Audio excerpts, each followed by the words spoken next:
Wait 1 second. I'm like killing out all my nightmares.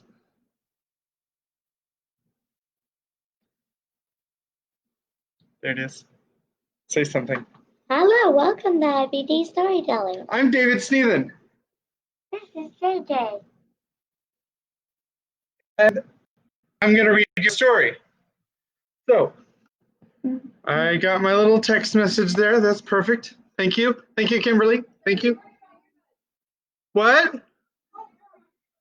Somebody needs to bring Mom her earbuds. Daniel's getting them, I think. Hi. So, we are going to continue. I'm sorry, am I not smiling?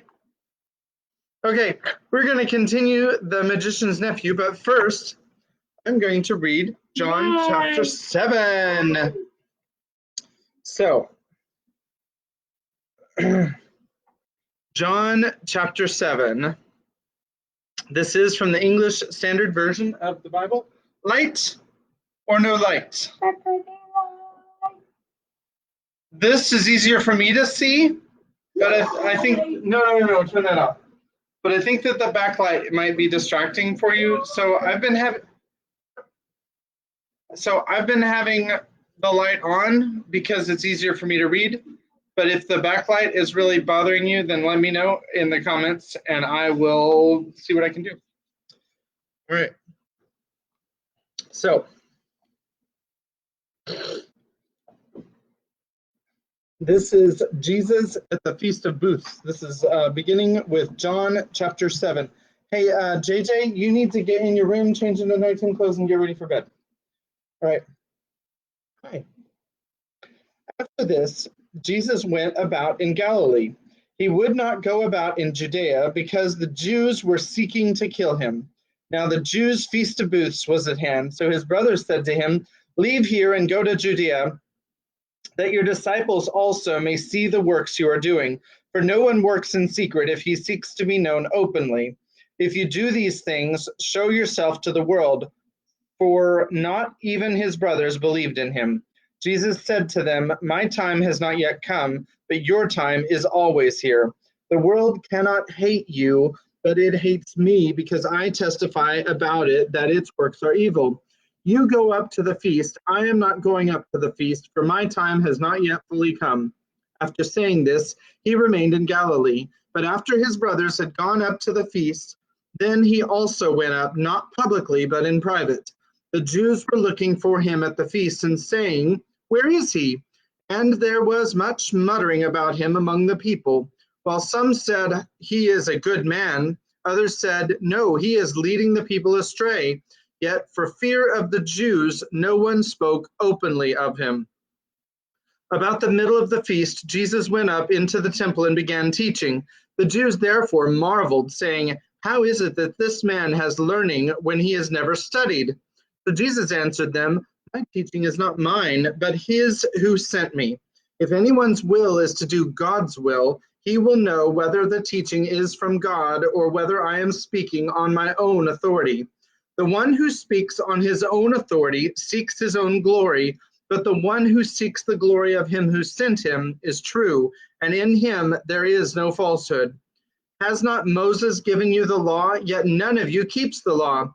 Why do you seek to kill me?" The crowd answered, "You have a demon. Who is seeking to kill you?" Jesus answered them, "I did one work, and you all marvel at it. Moses gave you circumcision, not that it is from Moses, but from the fathers, and you circumcise a man on the Sabbath. If on the Sabbath a man receives circumcision, so that the law of Moses may not be broken, are you angry with me because on the Sabbath I made a man's whole body well? Do not judge by appearances, but judge with right judgment." Some of the people of Jerusalem therefore said, "Is not this the man whom they seek to kill? And here he is speaking openly, and they say nothing to him. Can it be that the authorities really know that this is the Christ? But we know where this man comes from, and when the Christ appears, no one will know where he comes from." So Jesus proclaimed as he taught in the temple, "You know me, and you know where I come from, but I have not come of my own accord. He who sent me is true, and him you do not know. I know him, for I have come from him, and he sent me. So they were seeking to arrest him, but no one laid a hand on him, because his hour had not yet come. Yet many of the people believed in him. They said, "When the Christ appears, he will do more signs than this man has done." The Pharisees heard the crowd muttering these things about him, and the chief priests and Pharisees sent officers to arrest him. Jesus then said, "I will be with you a little longer, and then I am going to him who sent me. You will seek me, and you will not find me. Where I am, you cannot come." The Jews said to one another, "Where does this man intend to go that we will not find him? Does he intend to go to the dispersion among the Greeks and teach the Greeks? What does he mean by saying, 'You will seek me and you will not find me, and where I am you cannot come'?" On the last day of the feast, the great day, Jesus stood up and cried out, "If anyone thirsts, let him come to me and drink. Whoever believes in me, as the scripture has said, out of his heart will flow rivers of living water." Now this he said about the Spirit, whom those who believed in him were to receive. For as yet the Spirit had not been given, because Jesus was not yet glorified. When they heard these words, some of the people said, "This really is the prophet." Others said, "This is the Christ." But some said, "Is the Christ to come from Galilee? Has not the scripture said that the Christ comes from the offspring of David and comes from Bethlehem, the village where David was?" So there was a division among the people over him. Some of them wanted to arrest him, but no one laid hands on him. The officers then came to the chief priests and the Pharisees, who said to them, "Why did you not bring him?" The officers answered, "No one ever spoke like this man." The Pharisees answered them, "Have you also been deceived? Have any of the authorities or the Pharisees believed in him? But this crowd that does not know the law is accursed." Nicodemus, who had gone to him before and who was one of them, said to them, "Does our law judge a man without first giving him a hearing and learning what he does?" They replied, "Are you from Galilee too? Search and see that no prophet arises from Galilee." And that is the end of John chapter 7. And actually, verse 53, the last verse, is actually, it's in the next paragraph, but I'll go ahead and read it, and then I'll read it again tomorrow. They went each to his own house. So there you go. There's verse 53, just so that I finished the chapter, because I know that that's something that, somebody could really get me on. So at this time, we now have Kimberly's synopsis. Here's Kimberly. So, there were two kids, and What were the names? I keep forgetting. Sorry. You just now remember Aravis and Quinn and Bree And Shasta. Shasta, right? There's also Um, yeah, Yeah. Prince Core. Okay, so Um, Polly, Polly and Diggory. Okay, so Diggory met Polly, and they became friends. And then Polly showed Diggory her secret hideout, which was like in the rafters, kind of like, and it was like joined to all the houses in their row, and they went down the houses and everything, and they thought that they'd go over to the empty house, and they misjudged the amount of space it was, and instead they went into Diggory's attic. And so Diggory's uncle, who's a bit crazy, kind of, he says to Polly, um, "Hey, why don't you try on this ring?" She touches it and then vanishes. And then he explains to Diggory the origins of the ring. Apparently, it's from another world, and it was the green ring. Yeah. The yellow ring. Okay, the yellow ring. And then so he took 2 green rings, and he took a yellow ring for himself, and he vanished into what they call the wood between the worlds. And then they make sure they can get back after a few minutes of finding out what's going on, because they wanted to stay in the wood forever or something. And then after that, they decide to go down a puddle. And first they start with the yellow rings, but it doesn't work. So they try on the green rings and try it again, and it works that time. Because the yellow rings want to come to the wood between the worlds, and the green rings want to go away. And that's where we are. Here we are. So I just looked at the upcoming chapters. Hi. She did not say anything about the light behind me. So if you like the light behind me, if that doesn't bother you, then just let me know. Or it helps me read, but if it's distracting to you, then I think I can read without it. So I just looked at some of the upcoming chapters. We've got the bell and the hammer, and then we've got the deplorable word. We'll read both of those tonight. And then we're going to read 3 chapters tomorrow because they all kind of go together. And then we'll read one of my favorite chapters in the whole series right after that. So, all right. Chapter 4, the bell and the hammer. There was no doubt about the magic this time. Down and down they rushed, first through the darkness and then through a mass of vague and whirling shapes, which might have been almost anything. It grew lighter, then suddenly they felt that they were standing on something solid. A moment later, everything came into focus, and they were able to look about them. What a queer place, said Diggory. I don't like it, said Polly, with something like a shudder.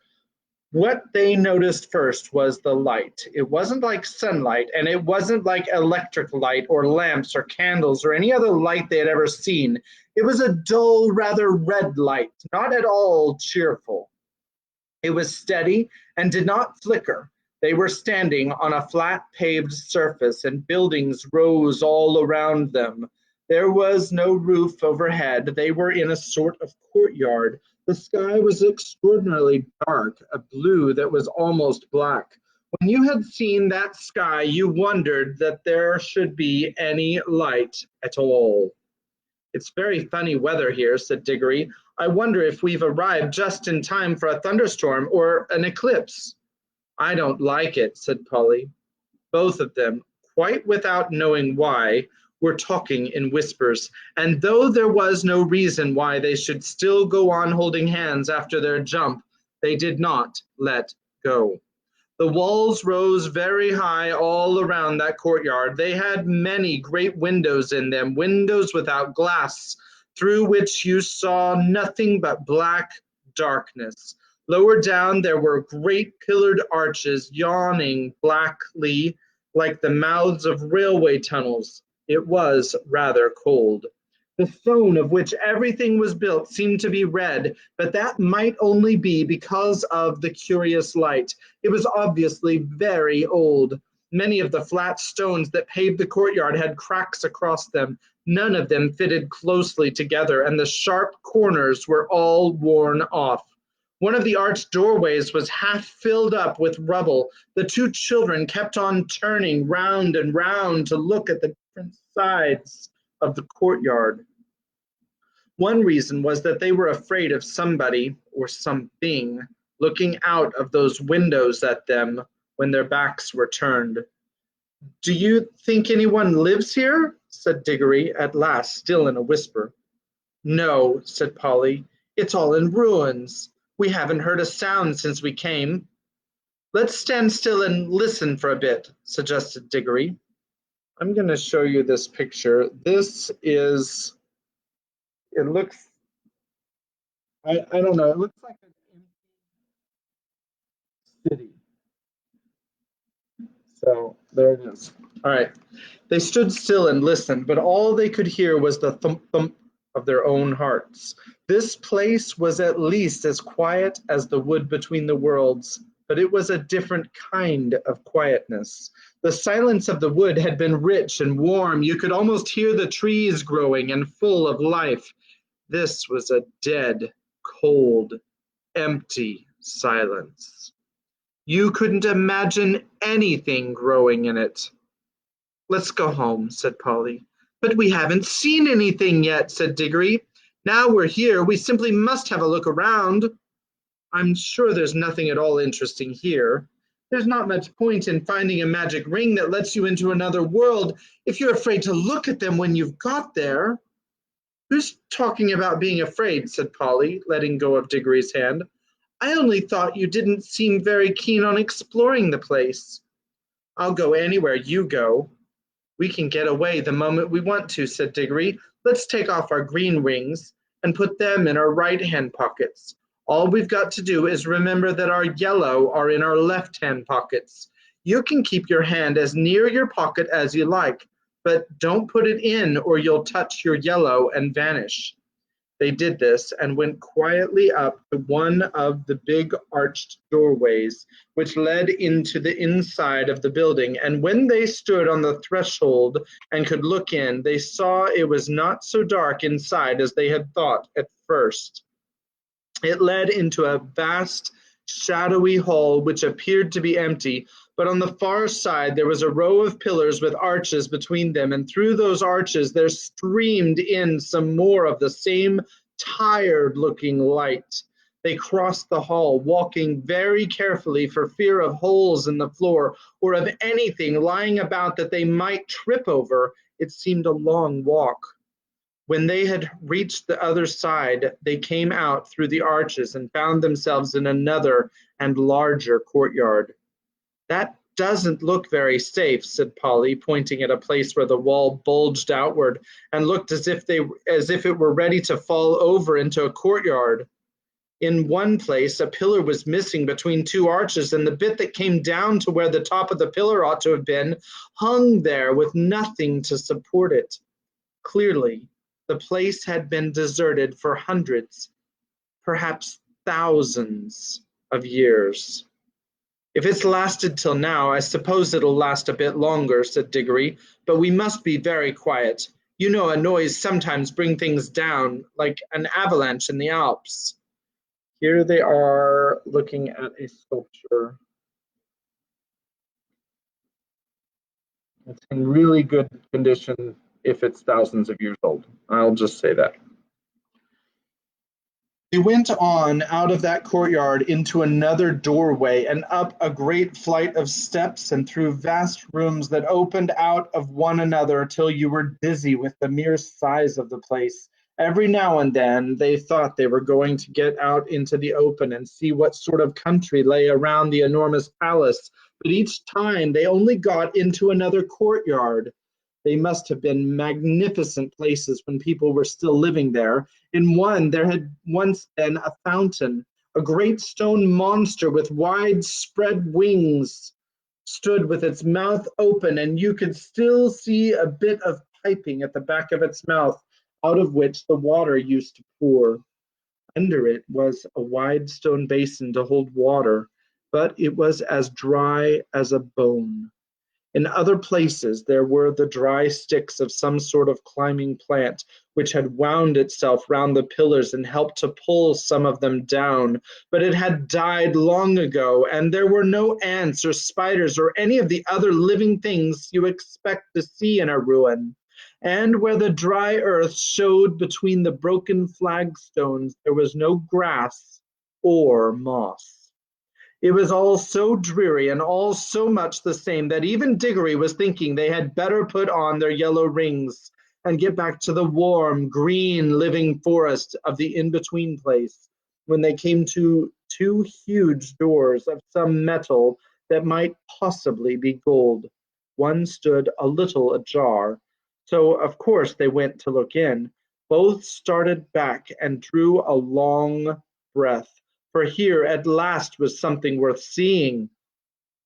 For a second they thought the room was full of people, hundreds of people, all seated and all perfectly still. Polly and Diggory, as you may guess, stood perfectly still themselves for a good long time, looking in. But presently they decided that what they were looking at could not be real people. There was not a movement, nor a sound of a breath among them all. They were like the most wonderful waxworks you ever saw. This time Polly took the lead. There was something in this room which interested her more than it interested Diggory.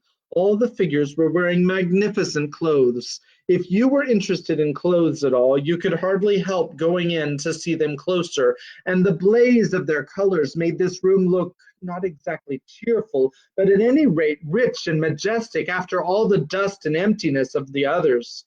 It had more windows too, and was a good deal lighter. I can hardly describe the clothes. The figures were all robed and had crowns on their heads. Their robes were of crimson and silver gray and deep purple and vivid greens, and there were patterns and pictures of flowers and strange beasts and needlework all over them. Precious stones of astonishing size and brightness stared from their crowns and hung in chains round their necks and peeped out from all the places where anything was fastened. And here's a picture of a line of, looks like they're all ladies, sitting down in that room. Why haven't these clothes all rotted away long ago? Or why haven't they rotted away long ago? Asked Polly. Magic, whispered Yuri. Can't you feel it? I bet this whole room is just stiff with enchantments. I could feel it the moment we came in. Any of these dresses would cost hundreds of pounds, said Polly, but Diggory was more interested in the faces, and indeed these were well worth looking at. The people sat in their stone chairs on each side of the room, and the floor was left free down the middle. You could walk down and look at the faces in turn. They were nice people, I think, said Diggory. Polly nodded. All the faces they could see were certainly nice. Both the men and women looked kind and wise, and they seemed to come of a handsome race. But after the children had gone a few steps down the room, they came to faces that looked a little different. These were very solemn faces. You felt you would have to mind your P's and Q's if you ever met living people who looked like that. When they had gone a little further, they found themselves among faces they didn't like. This was about the middle of the room. The faces here looked very strong and proud and happy, but they looked cruel. A little further on, they looked crueler. Further on again, they were still cruel, but they no longer looked happy. They were even despairing faces, as if the people they belonged to had done dreadful things and also suffered dreadful things. The last figure of all was the most interesting. A woman, even more richly dressed than the others, very tall, but every figure in that room was taller than the people of our world, with a look of such fierceness and pride that it took your breath away. Yet she was beautiful too. Years afterward, when he was an old man, that Diggory said he had never in all his life known a woman so beautiful. It is only fair to add that Polly always said she couldn't see anything specially beautiful about her. This woman, as I said, was the last, but there were plenty of empty chairs beyond her, and if the room had been intended for a much larger collection, as if the room had been intended for a much larger collection of images. I do wish we knew the story that's behind all this, said Diggory. Let's go back and look at the table sort of thing in the middle of the room. The thing in the middle of the room was not exactly a table. It was a square pillar about 4 feet high, and on it there rose a little golden arch from which there hung a little golden bell. And beside this there lay a little golden hammer to hit the bell with. I wonder, I wonder. I wonder, said Diggory. There seems to be something written here, said Polly, stooping down and looking at the side of the pillar. By gum, so there is, said Diggory.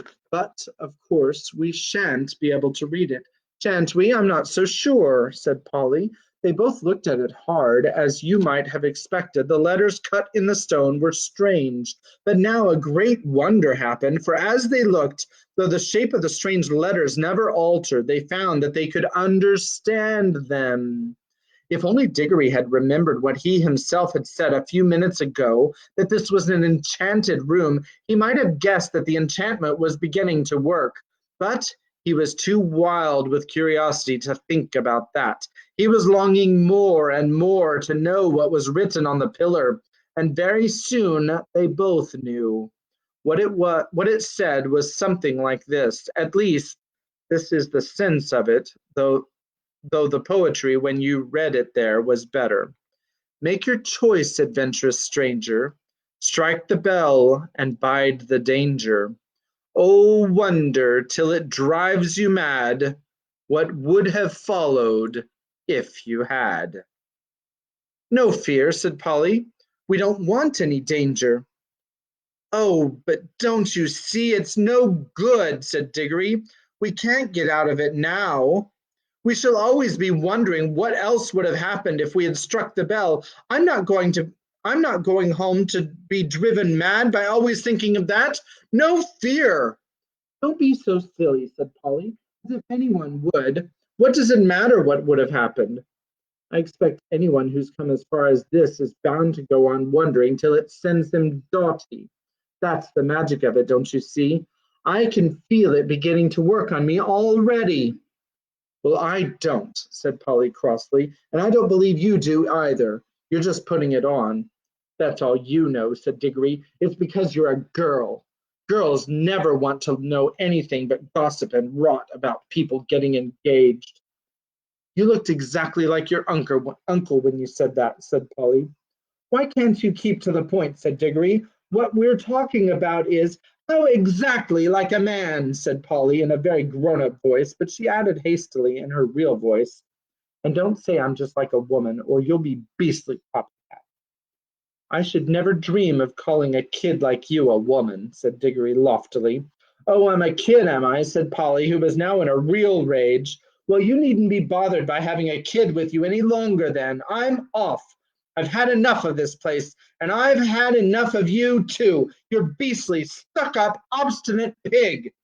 None of that, said Diggory in a voice even nastier than he meant to be, for he saw Polly's hand moving to her pocket to get hold of her yellow ring. I can't excuse what he did next, except by saying that he was very sorry for it afterward, and so were a good many other people. Before Polly's hand reached her pocket, he grabbed her wrist, leaning across her with his back against her chest. Then, keeping her other arm out of the way with his other elbow, he leaned forward, picked up the hammer, and struck the golden bell, a light, smart tap. Then he let her go, and they fell apart, staring at each other and breathing hard. Polly was just beginning to cry, not with fear, and not even because he had hurt her wrist quite badly, but with furious anger. Within 2 seconds, however, they had something to think about that drove their own quarrels quite out of their mind. As soon as the bell was struck, it gave out a note, a sweet note, such as you might have expected, and not very loud. But instead of dying away again, it went on, and as it went on, it grew louder.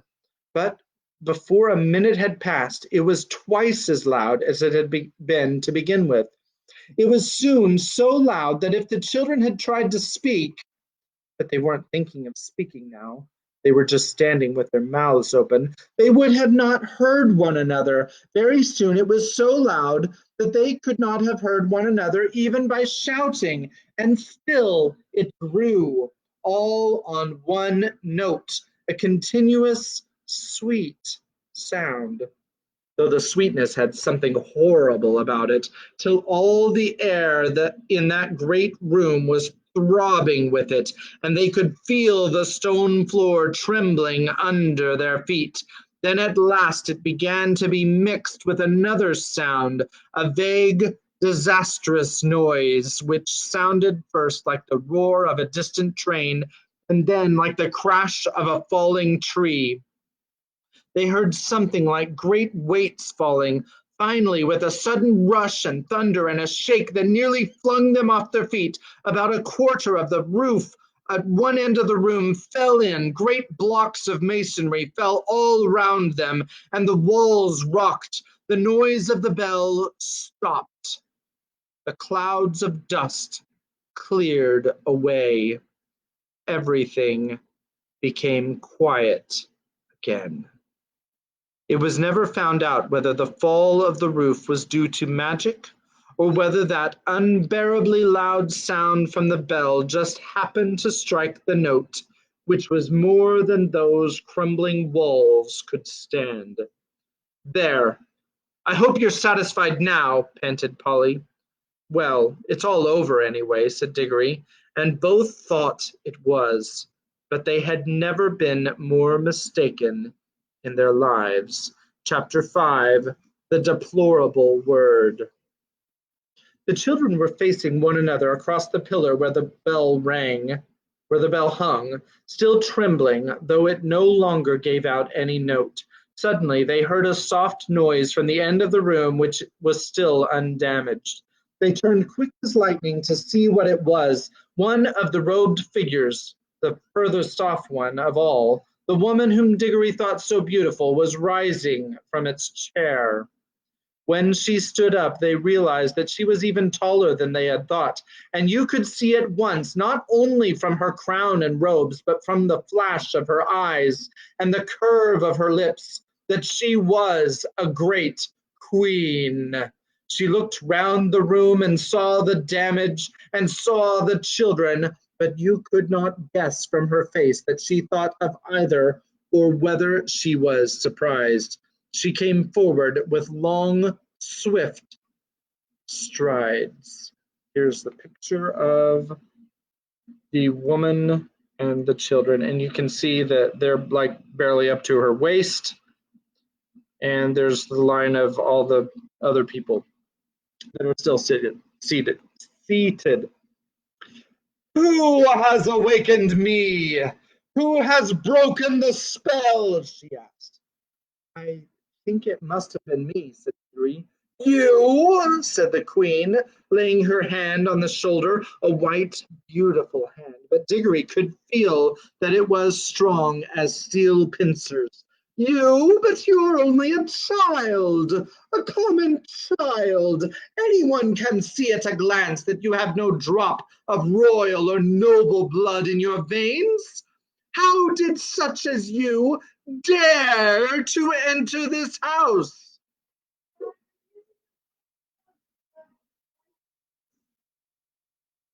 We've come from another world by magic, said Polly, who thought it was high time the queen took some notice of her as well as Diggory. Is this true? Said the queen, still looking at Diggory and not giving Polly even a glance. Yes, it is. The queen put her other hand under his chin and forced it up so that she could see his face better. Diggory tried to stare back, but he soon had to let his eyes drop. There was something about hers that overpowered him. After she had studied him for well over a minute, she let go of his chin and said, You are no magician. The mark of it is not on you. You must be only the servant of a magician. It is on another's magic that you have traveled here. It was my Uncle Andrew, said Diggory.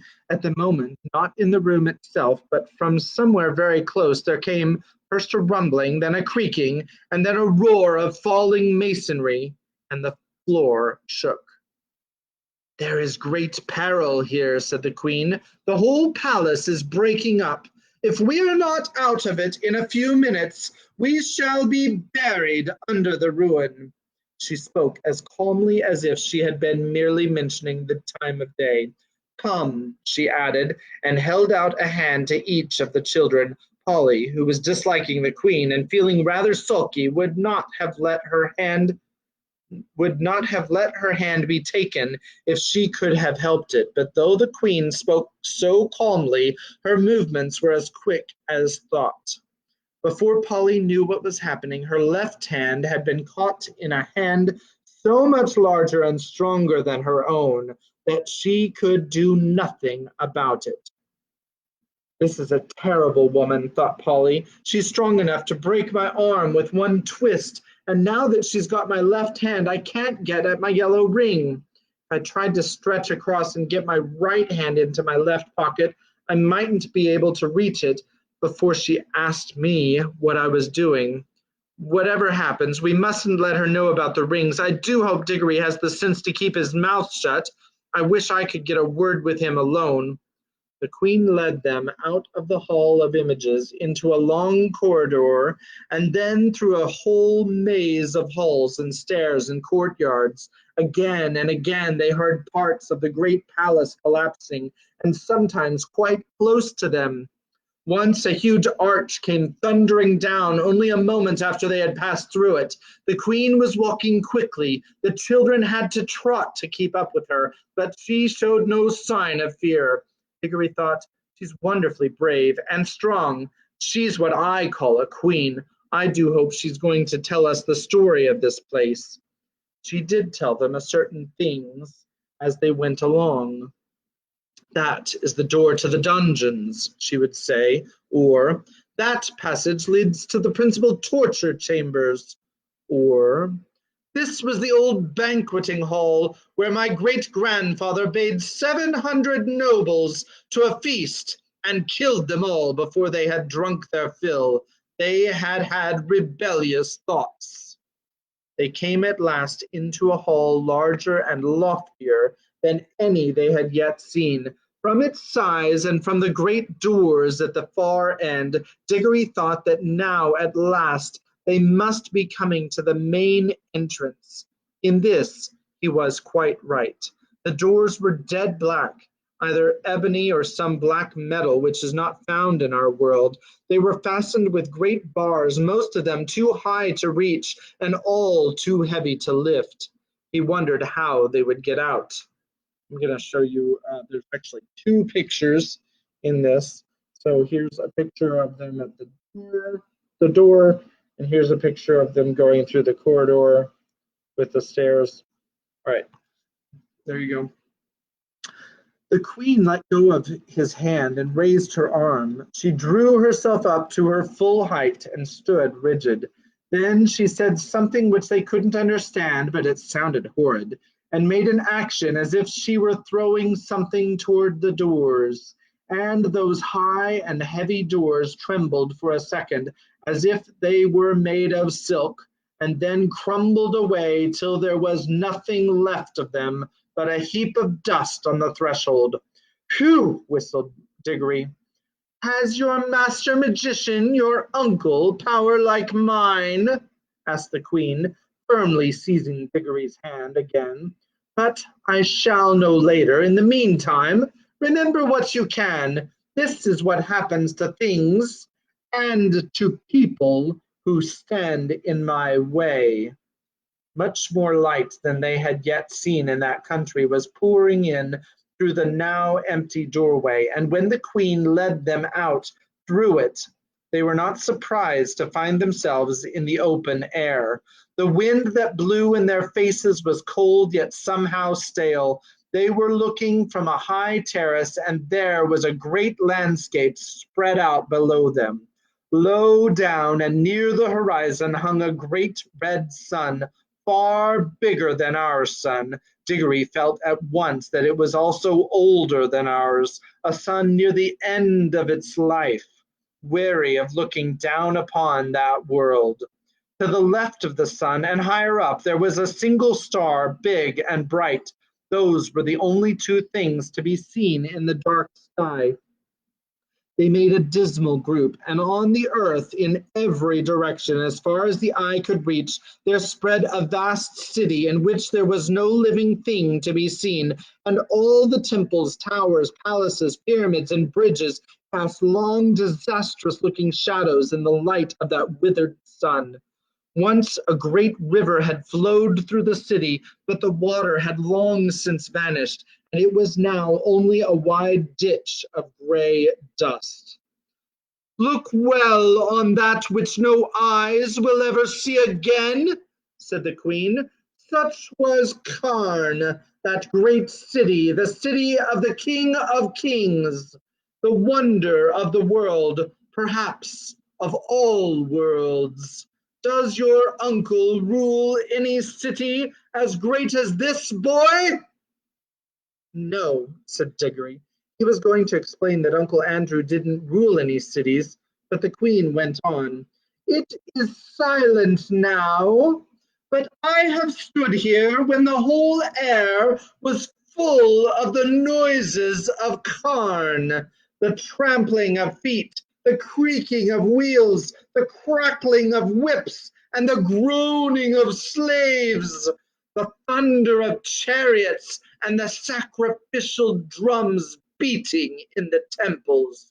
I have stood here, but that was near the end, when the roar of battle went up from every street, and the river of Carn ran red. She paused and added, all in one moment, one woman blotted it out forever. Who? Said Diggory in a faint voice, but he had already guessed the answer. I, said the queen. I, Yadis, the last queen, but the queen of the world. The two children stood silent, shivering in the cold wind. It was my sister's fault, said the queen. She drove me to it. May the curse of all the powers rest upon her forever! At any moment, I was ready to make peace, yes, and to spare her life also, if only she would yield me the throne, but she would not. Her pride has destroyed the whole world. Even after the war had begun, there was a solemn promise that neither side would use magic. But when she broke her promise, what else could I do? The fool! As if she did not know that I had more magic than she. She even knew that I had the secret of the deplorable word. Did she think, she was always a weakling, that I would not use it? What was it? Said Diggory. That was the secret of secrets, said Queen Yadis. It had long been known to the great kings of our race that there was a word which, if spoken with the proper ceremonies, would destroy all living things except the one who spoke it. But the ancient kings were weak and soft-hearted, and bound themselves all who should come after them with great oaths never even to seek after the knowledge of that word. But I learned it in a secret place and paid a terrible price to learn it. I did not use it until she forced me to it. I fought to overcome her by every other means. I poured out the blood of my armies like water. Beast, muttered Polly. The last great battle, said the queen, raged for 3 days here in Carn itself. For 3 days I looked down upon it from this very spot. I did not use my power till the last of my soldiers had fallen, and the accursed woman, my sister, at the head of her rebels, was halfway up those great stairs that led up from the city to the terrace. Then I waited till we were so close that we could see one another's faces. She flashed her horrible, wicked eyes upon me and said, Victory! Yes, said I, victory, but not yours. Then I spoke the deplorable word. A moment later, I was the only living thing beneath the sun. But the people, gasped Diggory. What people, boy? Asked the queen. All the ordinary people, said Polly, who'd never done you any harm, and the woman, and the children, and the animals. Don't you understand? Said the queen, still speaking to Diggory. I was the queen. They were all my people. else were they there for but to do my will? It was rather hard luck on them, all the same, said he. I had forgotten that you are only a common boy. How should you understand reasons of state? You must learn, child, that what would be wrong for you or for any of the common people is not wrong in a great queen such as I. The weight of the world is on our shoulders. We must be freed from all rules. Ours is a high and lonely destiny. Diggory suddenly remembered that Uncle Andrew had used exactly the same words, but they sounded much grander when Queen Yada said them, perhaps because Uncle Andrew was not 7 feet tall and dazzlingly beautiful. And what did you do then? Said Diggory. I had already cast strong spells on the hall where the images of my ancestors sit, and the force of those spells was that I should sleep among them like an image myself, and need neither food nor fire, though it were 1,000 years till one came and struck the bell and awoke me. Was it the deplorable word that made the sun like that? Asked Diggory. Like what? Said Yadis. So big, so red, and so cold. It has always been so, said Yadis, at least for hundreds of thousands of years. Have you a different sort of sun in your world? Yes, it's smaller and yellower, and it gives a good deal more heat. The queen gave a long drawn and Diggory saw on her face the same hungry and greedy look which he had lately seen on Uncle Andrew's. So, she said, yours is a younger world.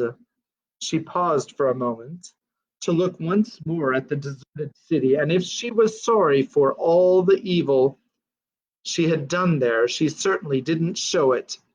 And then she said, now, let us be going.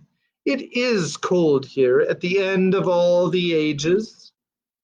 Going where? Asked both the children. Where? Repeated Yadis in surprise. To your world, of course. Polly and Diggory looked at each other, aghast.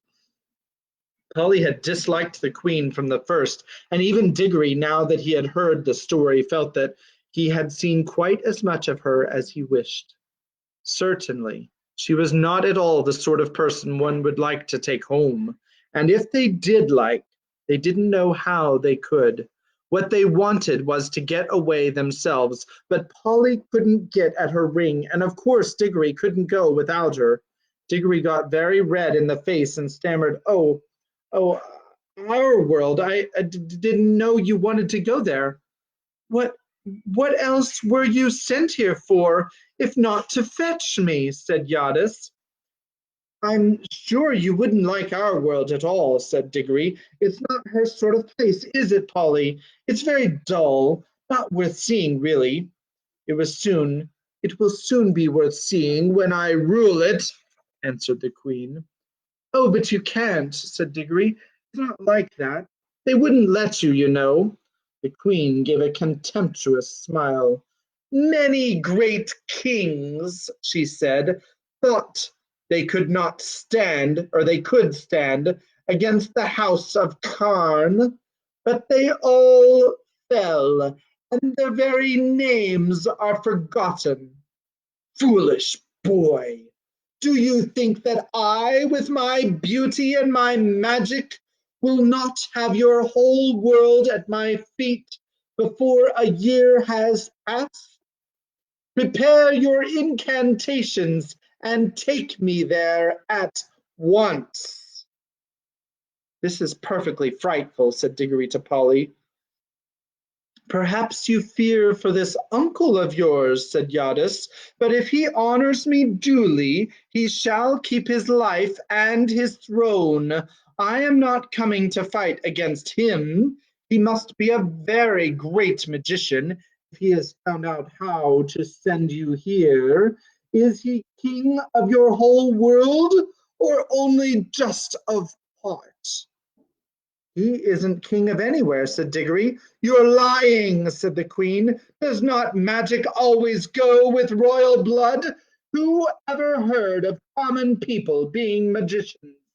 I can see the truth whether you speak it or not. Your uncle is the great king and the great enchanter of your world, and by his art he has seen the shadow of my face in some magic mirror or some enchanted pool. And for the love of my beauty, he has made a potent spell which shook your world to its foundations and sent you across the vast gulf between world and world to ask me my favor, between world and world, to ask my favor and to bring me to him. Answer me, is that not how it was? Well, not exactly, said Diggory.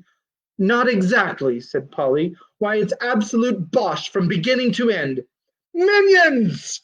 Cried the queen, turning in rage upon Polly and seizing her hair at the very top of her head where it hurts the most. But in so doing, she let go of both the children's hands. Now, shouted Diggory, and quick, shouted Polly. They plunged their left hands into their pockets. They did not even need to put the rings on. The moment they touched them, the whole of that dreary world vanished from their eyes. They were rushing upward, and a warm, green light was growing nearer overhead. And that's the end of chapter 5. I'm going to leave you there tonight.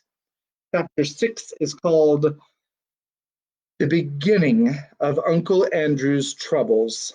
And the first word is let. So I hope you enjoyed the story this evening. I hope I did Yadis any kind of um, I hope I didn't disgrace the story by making her like that. So anyway,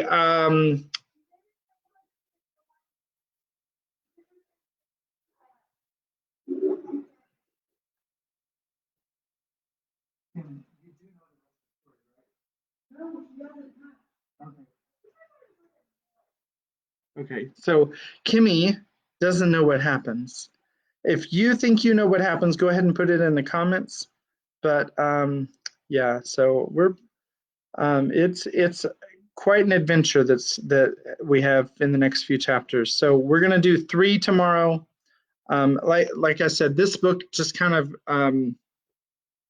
makes itself into this this setup. So we've got 6, 7, and 8 tomorrow, and then we'll do 9 and 10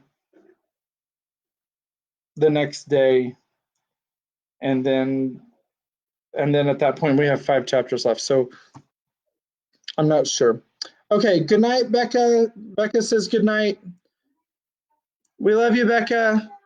We'll see you tomorrow when we read The Magician's Nephew. All right, good night. God bless you.